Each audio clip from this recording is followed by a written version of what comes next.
तो सोचिए एक ऐसे पौधे के बारे में जो आपको छूते ही परेशान कर दे, लेकिन उसी के अंदर छिपा हो सेहत का एक बहुत बड़ा खजाना। जी हाँ, आज हम कपी-कच्चू के इसी कांटेदार और मजेदार रहस्य को समझने वाले हैं। तो सवाल ये है कि क्या हो अगर किसी पौधे का सबसे बड़ा बचाव, मतलब उसका सबसे बड़ा हथियार ही उसका सबसे शक्तिशाली राज भी हो। आज की हमारी पूरी कहानी इसी एक दिलचस्प, कह सकते विरोधाभास के बारे में है।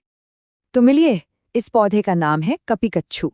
कुछ लोग इसे काउहेज या आम भाषा में किवांच भी कहते हैं। और एक बात बता दूं, इससे पहली मुलाकात ज्यादातर लोगों के लिए कुछ खास अच्छी नहीं रहती। अरे इसके संस्कृत नाम तो सुनिए, इतने मजेदार हैं कि इसकी पूरी पर्सनैलिटी बता देते हैं। पहला नाम कपी-कच्चू, मतलब जिसे छूने से बंदरों जैसी खुजली होने लगे। दूसरा नाम आत्मगुप्ता, यानी सेल्फ प्रोटेक्टेड, इसे किसी बॉडीगार्ड की जरूरत ही नहीं है। और सबसे अच्छा वाला कंडूरा, मतलब द क्वीन ऑफ इच, खुजली की रानी। ये नाम ही काफी हैं ये बताने के लिए कि भैया इससे जरा दूर ही रहना। अब देखिए, इसकी फली को ये किसी छोटे मोटे रोएंदार हथियार से कम नहीं है। इस पर इतने इतने घने और नुकीले रोए होते हैं ना कि स्किन से टच होते ही बूम, एक जोरदार रिएक्शन शुरू हो जाता है। बहुत तेज खुजली, जलन, सूजन, सब कुछ एक साथ।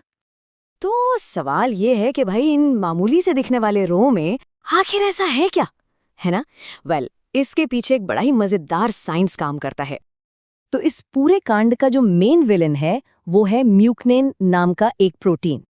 जैसे ही ये रोए हमारी स्किन को छूते हैं, ये प्रोटीन हमारे सिस्टम में हिस्टामाइन का एक, समझ लीजिए, एक धमाका कर देता है। और जिन्हें एलर्जी के बारे में थोड़ा भी पता है वो जानते हैं कि हिस्टामाइन का सीधा मतलब है खुजली, खुजली और बस खुजली। लेकिन रुकिए, कहानी अभी खत्म नहीं हुई है। ये पौधा सिंगल नहीं बल्कि डबल मुसीबत है। म्यूकोनाइन तो सिर्फ खुजली करता है, लेकिन उसके साथ साथ इन रो में सेरोटोनिन भी होता है। हाँ, वही सेरोटोनिन जिसे हम फील गुड हार्मोन कहते हैं। लेकिन यहाँ इसका काम एकदम उल्टा है। यहाँ ये दर्द पैदा करता है, मतलब खुजली और दर्द दोनों का कॉम्बो पैक मिलता है। उस खुजली वाली डरावनी सी दिखने वाली फली के अंदर जानते हैं क्या मिलता है? 5 से 6 एकदम चिकने चमकदार काले रंग के बीज, पूरी तरह से सेफ, मतलब बाहर से जितना कांटेदार, अंदर से उतना ही शांत और सुरक्षित। क्या कमाल का कॉन्ट्रास्ट है ये प्रकृति का। इन बीजों का एक और बड़ा खास संस्कृत नाम है वृषबीजा, और ये नाम सीधे सीधे इसके असली काम के बारे में बताता है। इसका मतलब है शक्ति और पौरुष को बढ़ाने वाले बीज। तो समझे, असली मैजिक तो इन बीजों में ही छिपा हुआ है। तो जब हम ये जान गए हैं कि ये पौधा कितना खतरनाक हो सकता है, तो चलिए अब ये देखते हैं कि ये असल में दिखता कैसा है, ताकि इसे आसानी से पहचाना जा सके। तो वैज्ञानिक भाषा में इसका नाम है म्यूकोना प्यूराइटा। हिंदी में इसे किवांच या काच कहते हैं। पर असली मजा तो इसके संस्कृत नामों में है। कपी-कच्चू, मतलब जिसकी खुजली बंदरों को भी परेशान कर दे। और एक नाम है वृषबीजा, जो सीधे सीधे इसके बीजों की शक्ति की तरफ इशारा करता है। तो ये एक रोएदार बेल है जिस पर नीले या बैंगनी रंग के फूल लगते हैं। लेकिन असली कहानी छिपी है इसकी फली में, जिसे आयुर्वेद में शिंबी कहते हैं। ये फली पूरी तरह से घने नुकीले रोओं से ढकी होती है, और यही वो रोए हैं जो इसे आत्मगुप्ता बनाते हैं, यानी खुद की रक्षा करने वाला पौधा।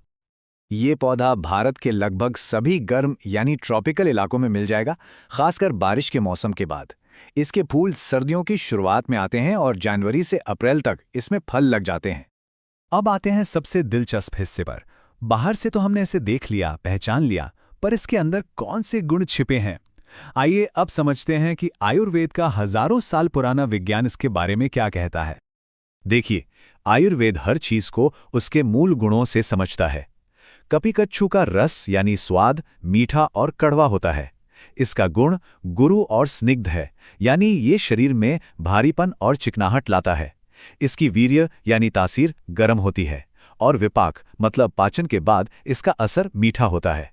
यही गुण मिलकर तय करते हैं कि ये शरीर पर कैसा काम करेगा। और सबसे कमाल की बात जानते हैं क्या है? जो बात आयुर्वेद ने हजारों साल पहले बताई, आज का मॉडर्न साइंस उसकी पुष्टि कर रहा है। वैज्ञानिकों ने पता लगाया है कि इसकी फली के रूहों में म्यूकोनेइन नाम का एक प्रोटीन होता है जो शरीर में हिस्टामिन रिलीज करता है। ये वही केमिकल है जिससे हमें एलर्जी और भयंकर खुजली होती है। इतना ही नहीं, इसमें सीरोटोनिन भी होता है जो दर्द का एहसास कराता है। तो इन सभी गुणों का निचोड़ क्या है? आयुर्वेद की त्रिदोष सिद्धांत के अनुसार इसका सबसे बड़ा काम है वात दोष को शांत करना। अब ये वात क्या है? आसान भाषा में कहें तो शरीर में गति, नर्वस सिस्टम और रूखेपन से जुड़ी हर चीज वात है। तो ये पौधा इन समस्याओं में बहुत फायदेमंद है। लेकिन हाँ, एक बात ध्यान रखने वाली है, ये कफ और पित्त दोष को बढ़ा सकता है। तो ये तो हुई थ्योरी की बात। चलिए अब असल में देखते हैं कि ये पौधा हमारे शरीर के अलग अलग हिस्सों पर, अलग अलग सिस्टम्स पर क्या और कैसे असर डालता है। ये पौधा एक तरह का ऑलराउंडर है। इसकी जड़ और बीज हमारे नर्वस सिस्टम के लिए एक बेहतरीन टॉनिक है।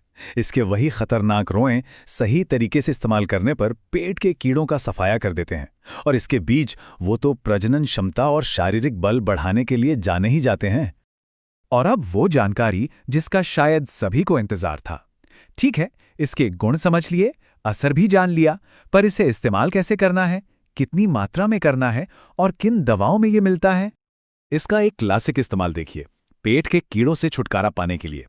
इसकी मात्रा पर गौर कीजिए, सिर्फ 125 मिलीग्राम रोएं, मतलब एक चुटकी से भी बहुत कम।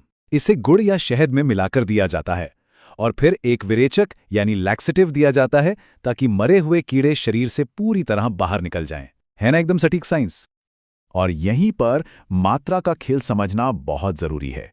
देखिए, जहां इसके बीज का पाउडर 3 से 6 ग्राम तक लिया जा सकता है, वहीं जड़ का काढ़ा 50 से 100 मिलीलीटर तक, लेकिन वो खतरनाक रोएं सिर्फ 125 मिलीग्राम। यही छोटा सा अंतर दवा और जहर के बीच की लकीर तय करता है। ये पौधा आपको कई मशहूर आयुर्वेदिक दवाओं में भी मिल जाएगा, जैसे कि वानरी गुटिका और माशबल आदि पाचन। ये दवाएं अक्सर शक्ति और स्फूर्ति बढ़ाने के लिए इस्तेमाल की जाती हैं। ये हमें एक बहुत ज़रूरी सबक सिखाता है कि कभी-कभी जादू तक पहुंचने के लिए आपको खुजली से गुजरना ही पड़ता है। ये याद दिलाता है कि चीज़ें हमेशा वैसी नहीं होती जैसी बाहर से दिखती हैं। बस उस बाहरी मुश्किल परत को पार करने की हिम्मत चाहिए। सोचिएगा ज़रूर, प्रकृति में ऐसे और कितने राज छिपे होंगे।